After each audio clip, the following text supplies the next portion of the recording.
Welcome to the Humanity Leadership Podcast. My name is David Wheatley. We're here to talk leadership in small, bite-sized and practical chunks. Enjoy.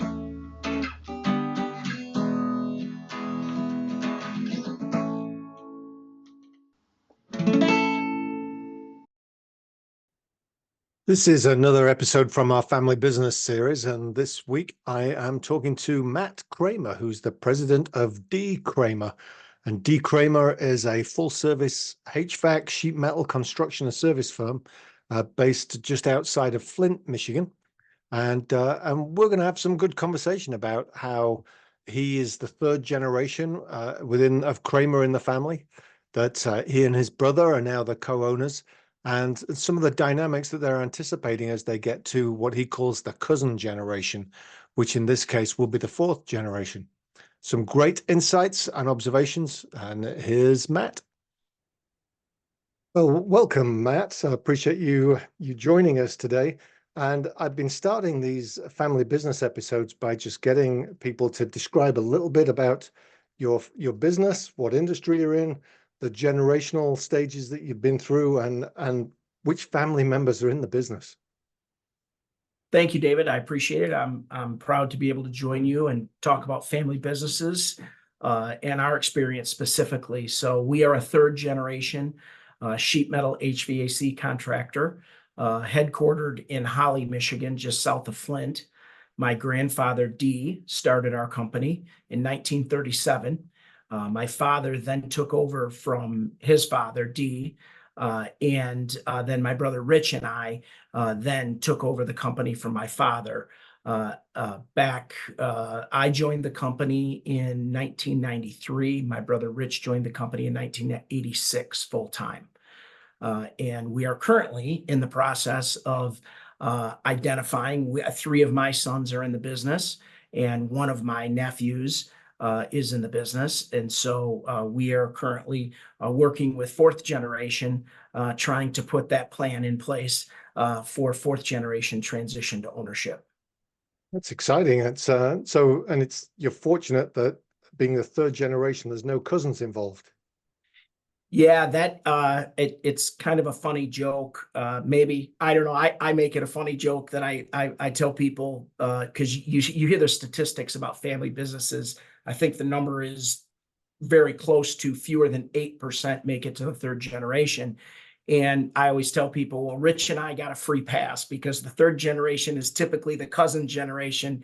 And Rich and I don't necessarily have any cousins in the business. So it was a little easier for us from that standpoint. So I like to make that joke. And then I tell my kids and my nephew, hey, you guys are fourth generation. You are the cousin generation. You are the ones that screw it up. So we got to get that figured out and make sure that you don't. So yeah, well, I think that's an interesting question. So I want to get to what you're going to do to make sure they don't screw things up. But what's some of the things that Dad and Granddad did to set you and Rich off on the good path? So there's probably a few things. I'm not 100% certain. Rich would absolutely say the same thing, but I know there's a couple that he for sure would say. And the first one is my grandfather was very adamant that you needed to work in the business to own stock in the business. So my grandfather was a founder. He was that entrepreneurial spirit, but he recognized, and he had a daughter and a son. My aunt obviously was not in the business, and she never owned stock in the business. So my grandfather was very, I think, ahead of his time, to be perfectly honest. Back in those days, and when he started the company in 37, and then my father, I don't know the exact year, but I believe that my father bought the company in the maybe late 70s, early 80s, purchased the entire company at that point in time. And my grandfather was in business. His brother was here, but Jack had different shares than Dee had.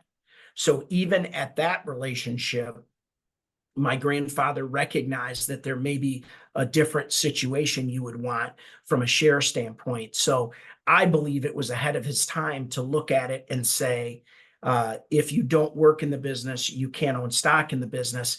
Now, with all family businesses, you can't make that happen, right? I mean, as they pass down from generation to generation and they're multi-billion-dollar corporations, oftentimes you can't make that happen. In a closely held family business like ours, even though as far as sheet metal contractors are concerned, we're the ninth largest in the US. We did a little over $110 million in revenue last year, which is pretty significant from a size standpoint. So we're the largest in Michigan for sure. And even though that's a large company, we're still kind of a smaller company, family business feel. So I think you can keep it that way. And, the reason I think it's so valuable is because as an owner of the company at times, we fabricate our own sheet metal. I've got 3 shops in Michigan. We have a significant investment in equipment and in our ability to be able to do what we do. And so I just think that it's important to own stock in the business. At times, you may not want to do distributions. You may do distributions. And the other thing is if you have, for example, my brother Rich and I have a sibling, Kim. She lives in Florida and she's not in the business. She was actually gifted 2% of stock, and I'm still not sure why my grandpa did that, but he did gift me, my brother Rich, and my sister 2% way back when. And she doesn't want to sell that stock. We'll probably talk about that in a little bit. But in her case, for example, she lives in Florida. If distributions are down this year and she's looking at what the net income is, and we decide to not distribute all of the net income because we're a sub S, she could say, well, why are we doing that? We need to get more money out. Or she could ask questions like, well, what are you paying yourself? What is Rich paying himself? What are you paying rent? And it just offers just a lot of question, allows you a little bit more freedom to do what you need to do for the business from an ownership standpoint. So, I think in my mind, that's kind of a golden rule for us, and it's worked very well for us. And we've made it very clear to our kids that in order to work in the business, or in order to own stock in the business, you need to work in the business. So I hear that as a great golden rule. And at the same time, you're telling me that, like all rules, you've broken it with a 2% stock holding with your sister. Well, yeah, but David, I didn't have a choice on that. So that's the thing. My grandpa, you're right. I didn't give that to my sister Kim. My grandfather gifted that to us. And ironically enough, after Rich and I purchased all of the rest of the shares, the 98% from my father, we went to my sister Kim, and my brother Rich and I, have gone to her a few different times and said, listen, we're going to overpay you for what the value of the stock is.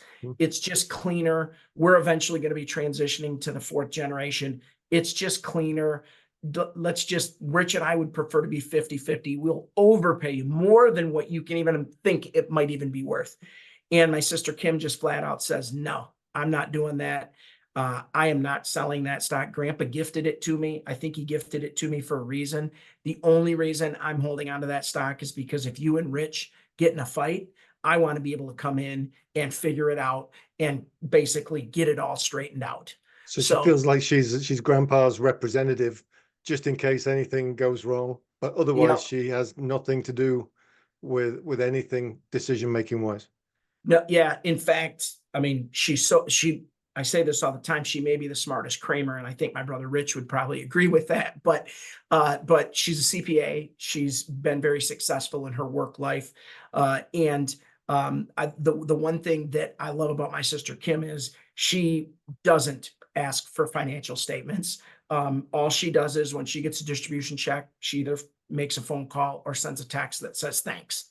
That's it. So she truly doesn't really meddle. She understands that she has a minority share, and she's thankful for what she gets. She keeps it just in the event that there was ever anything between my brother and I, which, we work very well together. We're very different, but we work very well together. So it's a unique situation. And I can say, I think most 2% owners probably wouldn't be as great as my sister Kim is, to be honest. So, you paint a great picture of her occupying her own life, but having this message from your grandpa that if the two of you ever fall out, she'll come and bash your heads together. 100%. Yeah, absolutely. Absolutely. And the best part is if we ever had an issue like that, my sister Kim could come in and both Rich and I would be like, okay, Kim, all right. Yep, for sure. So that's the Which way is it would kind of a work. cool way to hang out. But as long as to your grandfather's rule, as long as there's no interest in the decision-making part of the business, you can hold it, and it kind of creates a second layer of shares. I've seen some people do this with A and B shares and things that, yeah, you can hold stock, but you don't have any decision making, you don't have any sway, you don't, you can sell them, but you can only sell them to the company. Those kinds of rules, which is what you're saying has helped you and Rich make smart decisions. Yeah, it has. And listen, I'm part of a peer group of sheet metal contractors from across the country.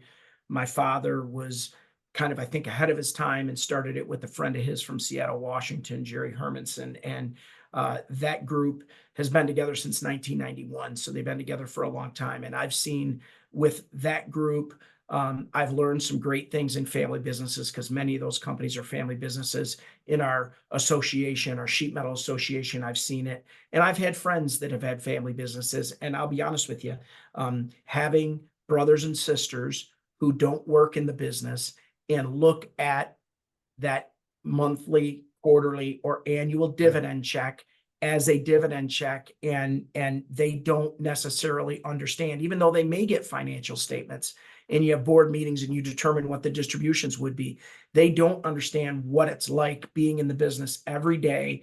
And sometimes you make decisions based on being in the business to not do distributions or other things. And I just think that there's a little bit of a conflict. There could be a conflict there where somebody would say, well, I want to get the money out. We'll rely on Yeah, the bank for yeah. financing or whatever the case may be. Oh, So, that makes perfect sense.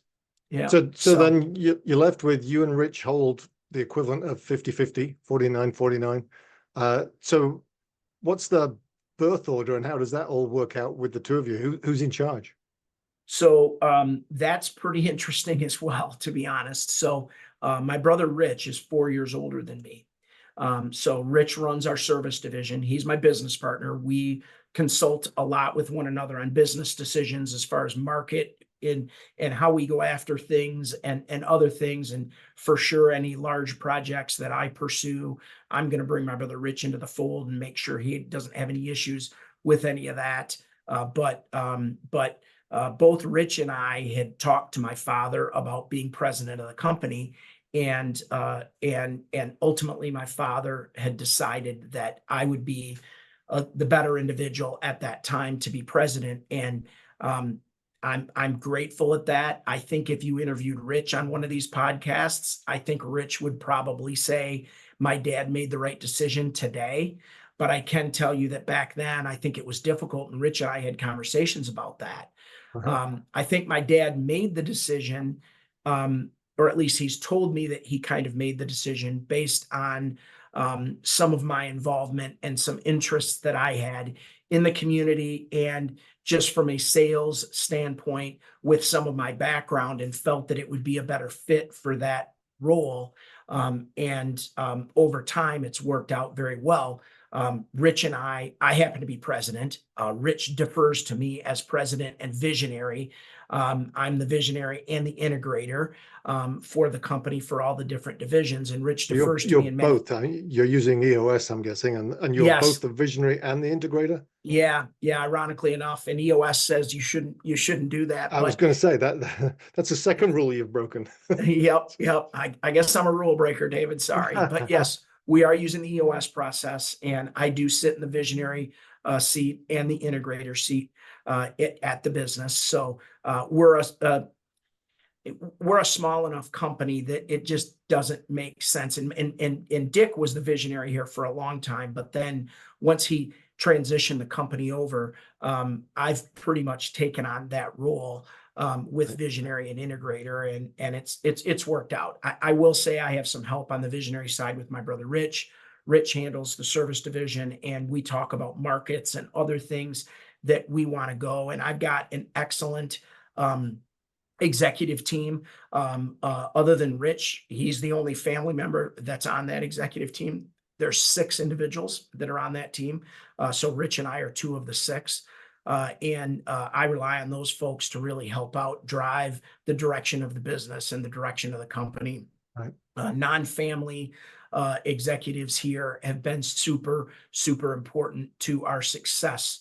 My father had a couple non-family execs. Well, he had a couple early on, but then by the time Rich and I had came into the company, he had 2 other non-family execs that were super successful and super valuable to our, I guess, our growth and our development as a company. So we wouldn't be where we were today if it were just for the Cramers, for sure.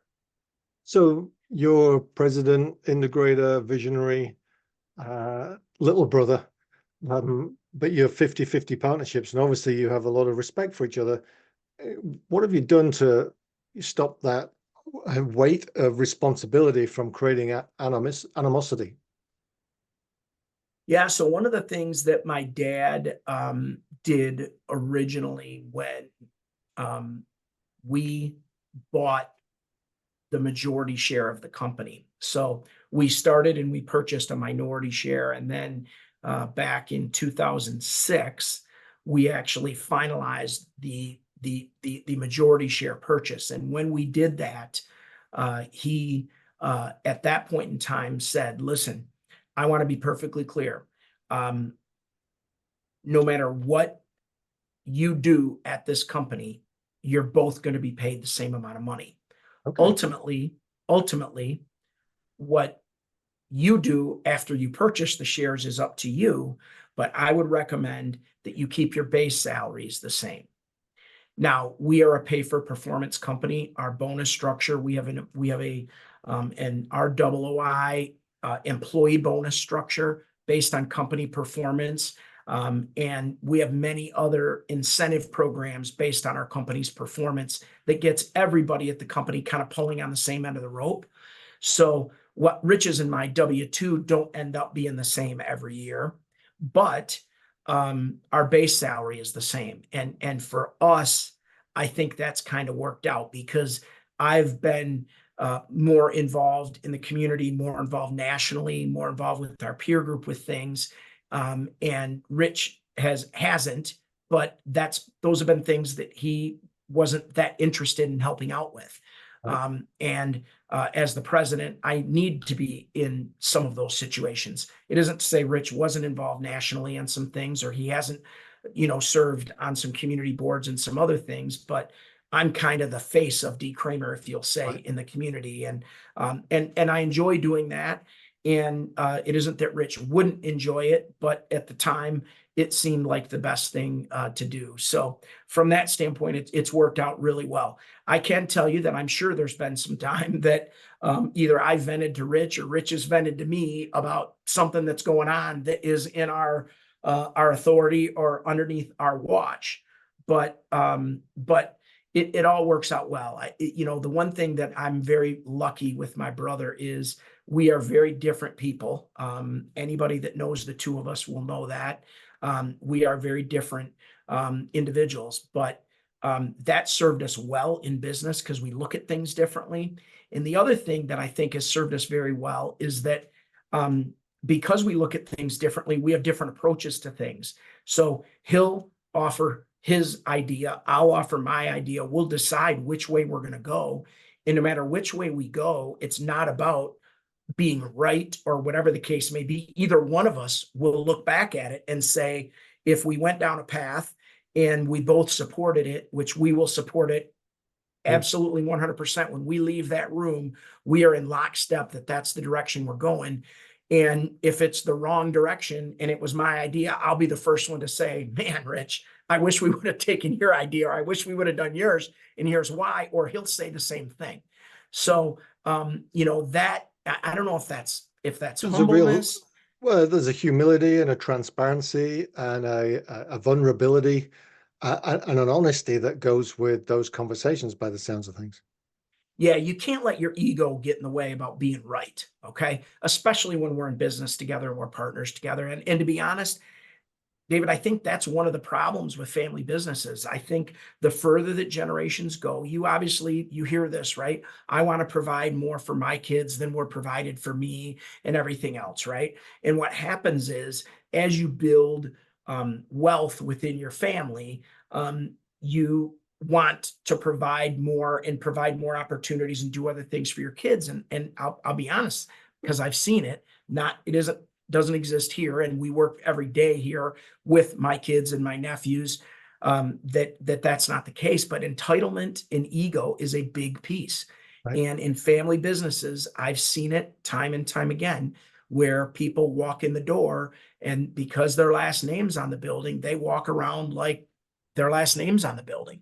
And it's the last thing that you want to have happen at a family business. You know, for many years when I came here, I didn't come to Dee Cramer right after college. I worked elsewhere, and that experience has been beneficial for me. When I came into the company, I would refer to my dad as Dick, and that's what everybody else referred to him as. And people would kind of look at me and they'd be like, "You mean your dad?" And I'd say, "Yeah, Dick." And the reason I did that is because I didn't want to walk around and be like, "My dad this, my dad this, my dad this," to just continually reinforce that it's a relative.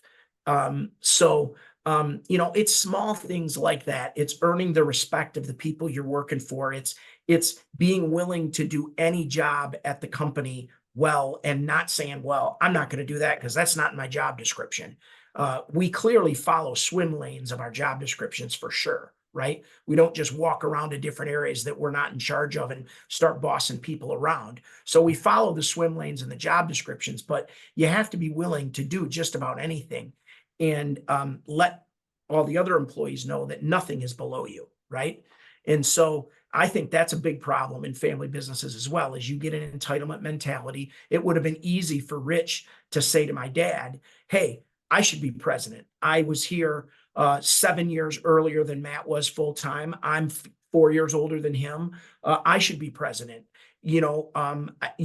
But he didn't. He expressed some dissatisfaction on, or some reasons why he felt he would be a better choice. But then after my dad made that choice, we moved on. And while I'm sure there were pieces that were difficult and times that were difficult for my brother Rich, it's worked out very well for both of us. And like I said, I'm proud to say, I think if Rich was sitting next to me right now, I think he'd say my dad made the right call. So keeping your ego out of it and being able to say, okay, decisions made, I can move on, I can let go from that. Now you've already got fourth generation, 3 of your kids, 1 of Rich's. Did you set any rules for them, given what you were just saying? Did you say you start as the janitor? What were the rules? yeah, well, so we do have an outside work requirement. So at an early age, when his son is born sick, his oldest son is born 6 months ahead of my son. And when our kids were maybe 1 or 2, we had a discussion, and it was another sheet metal contractor in Georgia, actually, that we knew that had a rule that their kids had to work elsewhere. And I liked that idea. I liked it because I didn't want my kids, whether they chose to go into the trade or they chose to go to college or whatever they chose to do, I didn't want them just being like, "I don't have to work very hard because my dad's going to hire me. My dad's going to hire me. My dad's going to hire me." And so we put that in place, and the boys did work other places. I'm a rule breaker. I told you that earlier. You've already established that, Yeah, David. I'm getting the pattern. So my brother Rich and I collectively decided that my youngest son, who graduated from college in 2023, and his youngest son, who's a sophomore in college now, we eliminated the outside work requirement because my brother Rich turned 60 in 17 days. I turned 50. Get him in the business quick. I turned 56 in February. If we prolong that, or we make my nephew or my son, my youngest son, work 2 or 3 years after school before he comes back in, it just kind of prolongs the transition period. We didn't think it was fair. I will tell you this, though. When we decided that, the first thing my brother Rich and I did was we sat down with the 3 boys that were at the company and said, "Hey, was in place for you 3. We're thinking about changing it. And here's why we're thinking about changing it. are you okay with this? And I think they appreciated that. So it wasn't just kind Appreciated of handed you down. engaging them in the decision making. Absolutely. And we wanted them to know why we did what we did, and that they weren't like, well, you have different rules for different, you Treat like the babies miles. better than the rest. Yeah, Yeah. you like the babies better than you do the older ones. It isn't about that. So, So as you um, reflect on that, what's been, because you've seen two of them go to the outside work and one of them come in directly. And, would you say, hey, other than the timeline, I'd keep the outside work rule, or would you eliminate it completely? I would say, as a family business, if you can do the outside work rule from a timing standpoint, I would recommend it in all cases. In my case, I didn't think I wanted to come back to Flint, Michigan after I graduated from college. I got an accounting degree from Notre Dame. I knew I wasn't going to be a CPA, so I got into sales. I got into construction accounting system sales.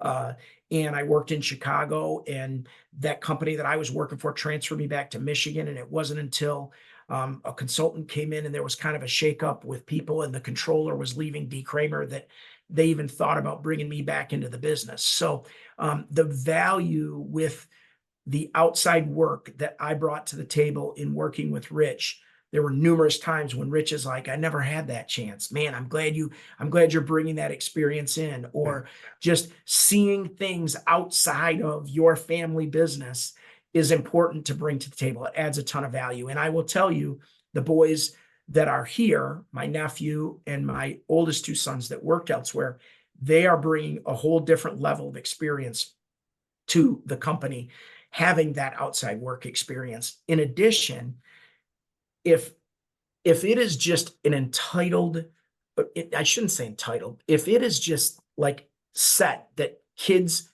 are going to go into the family business no matter what, um, and they didn't choose to come into the family business, because if you work elsewhere and you're having a successful career somewhere else, you actually need to make the choice to come back to the family business. So you're making that choice for a reason, right? And if it's just kind of a rite of passage that you're just going to go into the family business, I think there tends to be that feeling inside that when the going gets tough, maybe things are better if I wasn't here. Maybe I could make more money if I was doing this somewhere else. I'm valuable. I don't think they're recognizing my value here. Maybe I should go do this. Maybe I should go do that. If you've never had the opportunity to work outside, I just feel like, that potentially exists. So, and then, then also those kids coming into the business, we use some persona-metrics assessments in identifying the right roles and the right seats for our kids coming in the business. It's pretty clear, each one of the individuals that are in, kind of where their highest and best use is inside the business.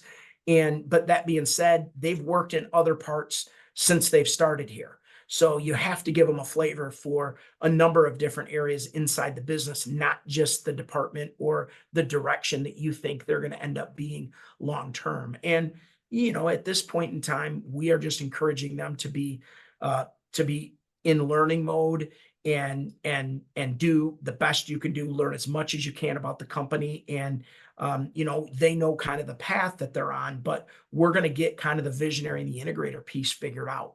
But that's going to be down the road.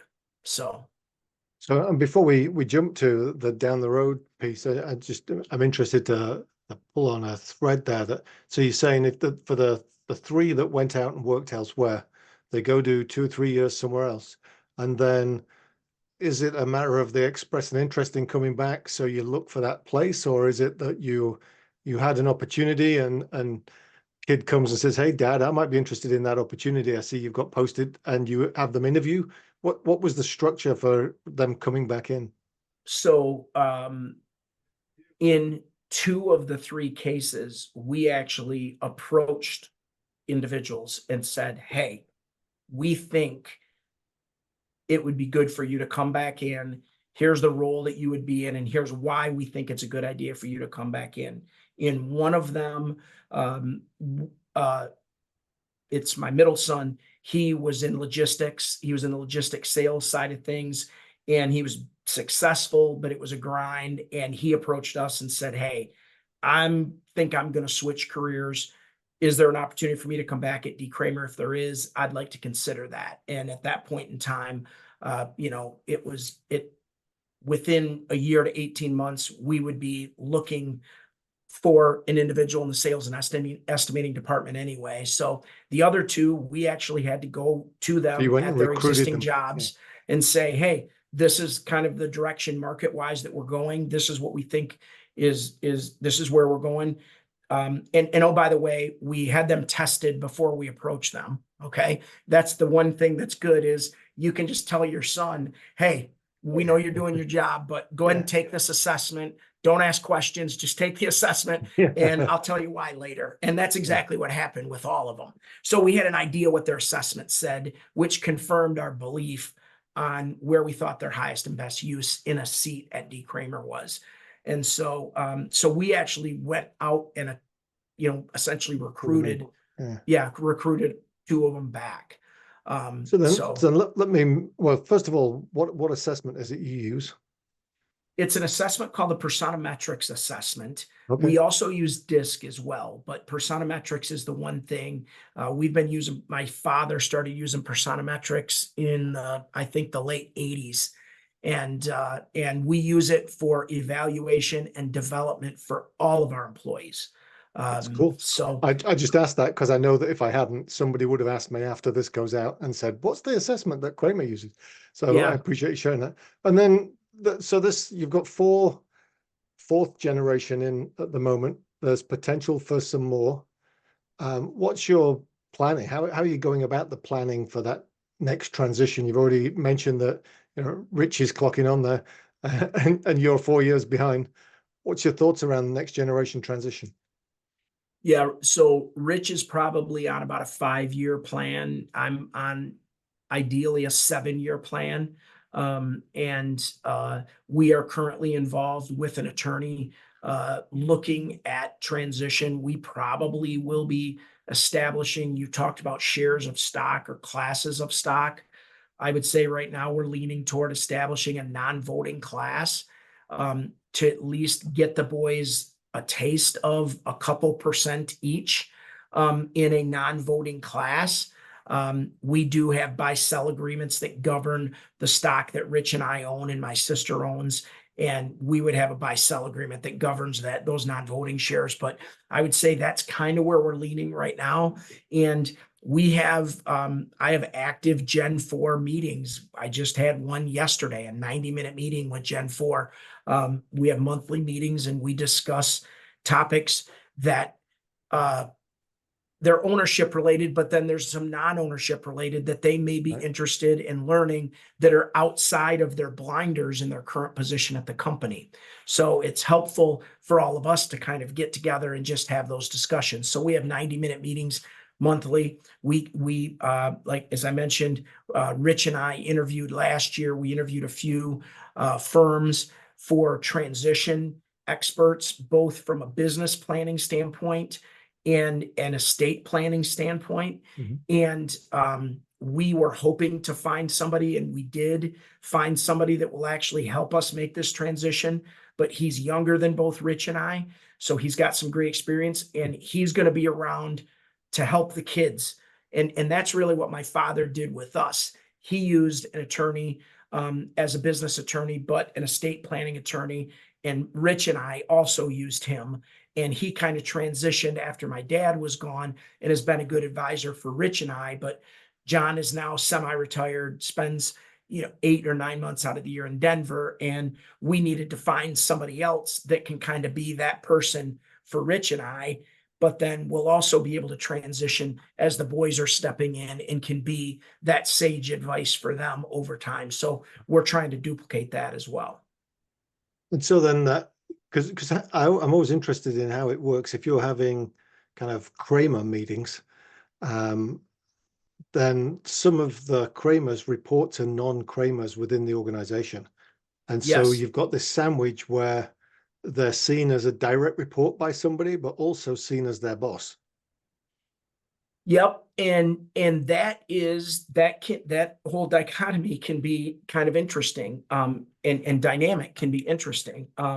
So I think that a little bit of that goes back to the entitlement piece. Okay, you definitely don't want to act entitled. You want to focus on your day-to-day job and do everything that you can do to the best of your ability and earn the respect of people. And always be willing to ask questions. I tell them all the time, don't don't think to yourself, I don't want to ask that question because I'm a Cramer. I probably should know this.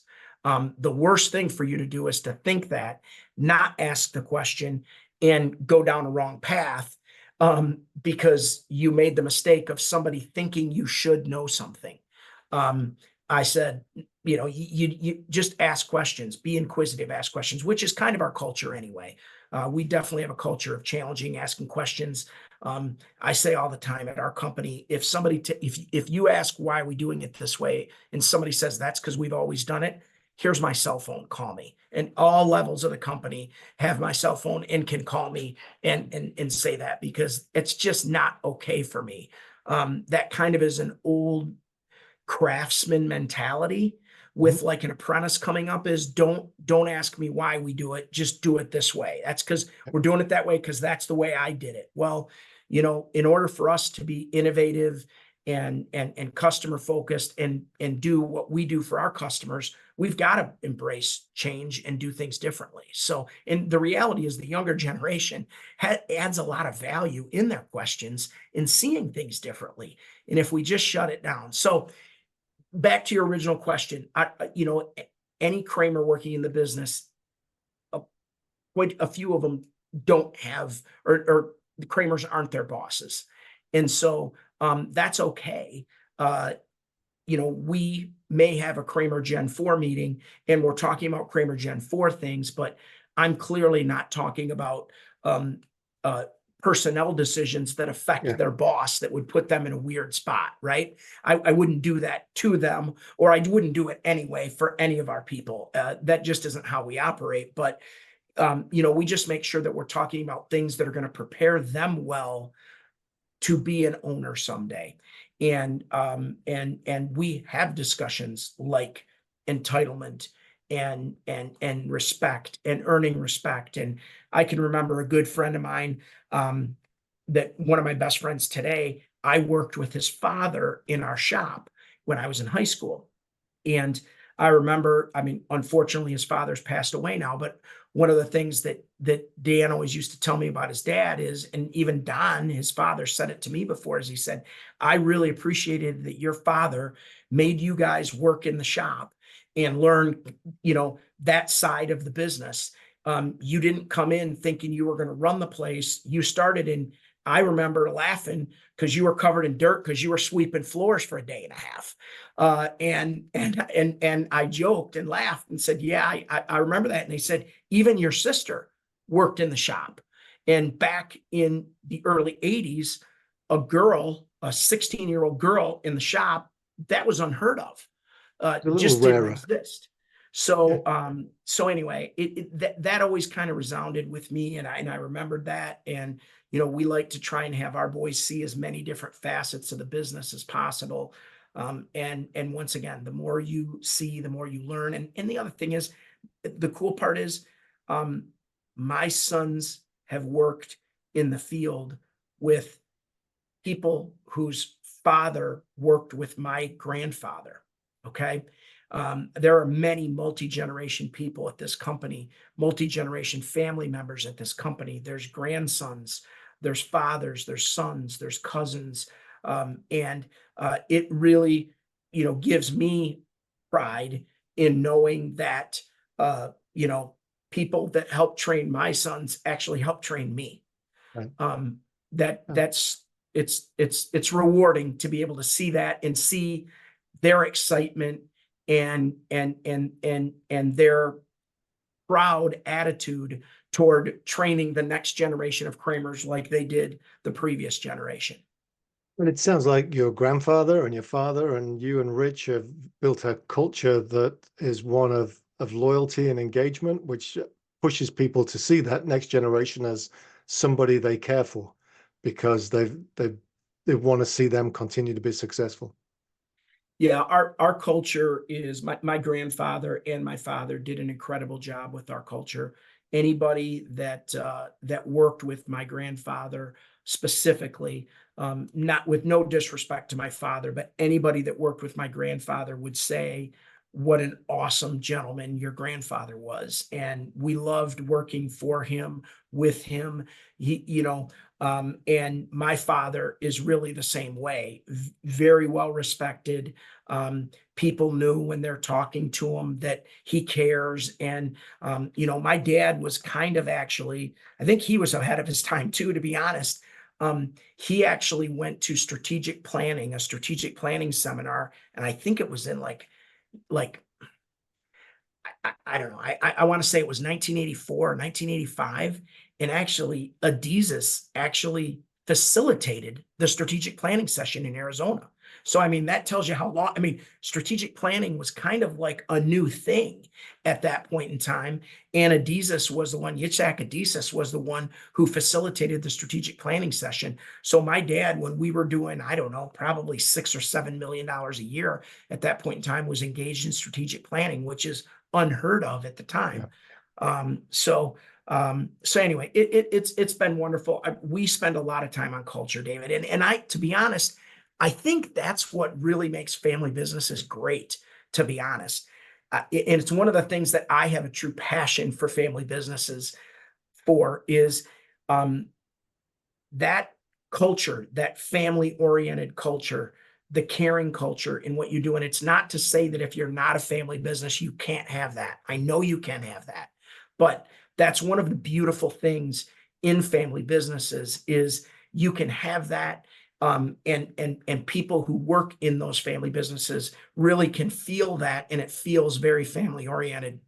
That's one of the big values that I think we have, and we spend a lot of time on culture and building our culture. And, I just am a firm believer that if people enjoy the people that they work with, that it's going to be a better place and a more fun place to work. Matt, I really appreciate you spending a little bit of time with us this afternoon to record this and share some best practices. And maybe if I carry these on into 2025, I'll get Rich on and find the other side of the pie and see whether you're all so aligned, which it sounds like you really are. I appreciate the time and I appreciate your willingness to share. Thanks for doing these, David. I appreciate it. I appreciate your commitment to helping family businesses succeed. So it is difficult. I want to tell you, family businesses can be difficult, and I appreciate the work that you're doing in this area. Well, thank you very much.